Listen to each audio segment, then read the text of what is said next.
सरकार सारा काम छोड़कर रोड की और रोड में चौकीदारी के लिए खड़ी हो गई है। मैंने तो अध्यक्ष जी से यही जानना चाहा कि क्या वजह है, या राज्य को कोई खतरा है क्या, कि खतरा है तो किनसे है।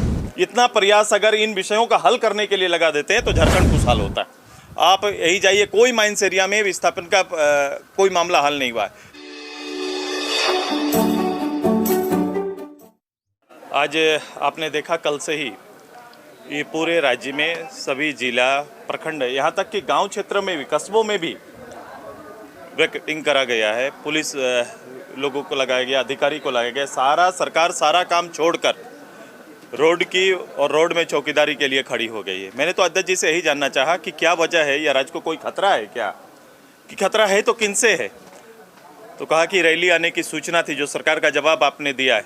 मतलब रैली किस लिए आना चाहती थी? रैली आना चाहती थी अपने प्रदेश में अपने लोगों का स्थानीय नीति के लिए, नौजवान अपने नियोजन नीति के लिए, प्रकृति पूजक समाज कोर्ट के लिए, लंबे समय से ओबीसी समाज अपने आरक्षण के लिए, जातिगत जनगणना के लिए, इन विषयों को लेकर, राज्य के सवाल को लेकर अगर कोई जनता बाहर निकलना चाहती है, कोई नेतृत्व करना चाहता है, कोई गांव के लोग, कस्बे के लोग जब बाहर निकलना चाहते हैं तो उनको पुलिस का भय दिखाकर आप उनके मुकदमा दायर करते हैं, उन्हें रोकने के लिए ब्रैकेट लगाते हैं। इतना प्रयास अगर इन विषयों का हल करने के लिए लगा देते हैं तो झारखंड खुशहाल होता है। ठीक है, ये बताने के लिए, ये केवल कल का जो परेशानी और आज जो हुआ है, ये केवल किसी दल के लोगों को नहीं, आम झारखंड के लोगों को भी तकलीफ इन लोगों ने दिया है। आप रात तक आप देखेंगे गाड़ियों से लोगों को उतारा गया, फोटोग्राफी करके ही रांची आसपास क्षेत्र में आने का मौका दिया गया है। ये अचानक इतनी फोर्स आप सोच नहीं सकते हैं। अखबार ने, आप ही का अखबार ने लिखा कि 4000 से ज़्यादा फोर्स, पार्लियामेंट्री फोर्स को यहाँ पर लगाए गए। सारे राज्य के अधिकारी, एक हमारे क्षेत्र में एक हाथी से एक हाथी मार देता है, लेकिन वहाँ पुलिस का जवाब होता है। जनप्रतिनिधि जब वहाँ लोकल पूछते हैं कि आप वहाँ पहुँचिए कि हाथी ने मार दिया, एक महिला पुरुष को मार दिया है, तो उनका जवाब होता है कि नहीं, आज हमको यहाँ ड्यूटी है, वहाँ नहीं जा सकते हैं। तो सारे अधिकारी मूल कर्तव्य को लेकर या लॉ एंड ऑर्डर का जहाँ विषय है वहाँ छोड़कर सीधे यहीं पर स्थिर हुए।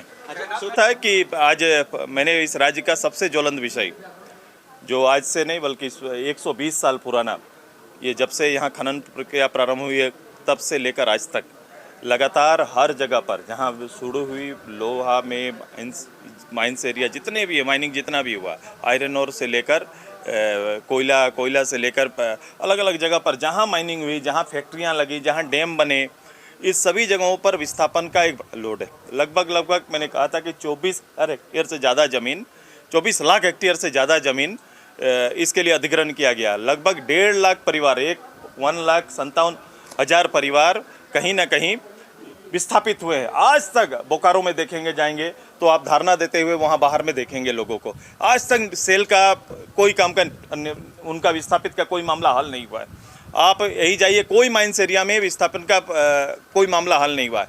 लोग, दूसरी पीढ़ी आ गई, प्रथम पीढ़ी समाप्त हो गई, दूसरी पीढ़ी आ गई, और दूसरी पीढ़ी पेपर लेकर उनके जीएम और कोर्ट का चक्कर लगा रही है। न्याय नहीं मिल रहा है। आज भी मैंने कहा, टंडवा, पतराहतू जैसा क्षेत्र में 120 दिन से लगातार जिन्होंने ज़मीन दिया, अपनी ज़मीन पर भारत का रिसोर्स तैयार करने का जो अवसर दिया, ऐसे लोग सड़क पर खड़े धारणा दे रहे हैं। धूप, पानी, जितना भी सब चीज़ों से झेल रहे हैं।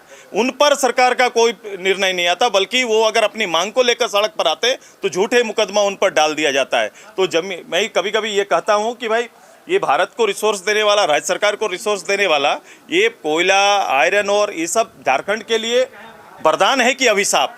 ये दोनों, ये मेरा प्रश्न पहले भी था, आज भी मेरा है। हम चाहते हैं इन सभी विषयों का सरकार हल करे। उन्होंने कहा था कि पुनर्वास आयोग बनाएंगे, आयोग बने और तब से लेकर आज तक जितना भी विस्थापन का मामला है सबका हल निकाले गवर्नमेंट।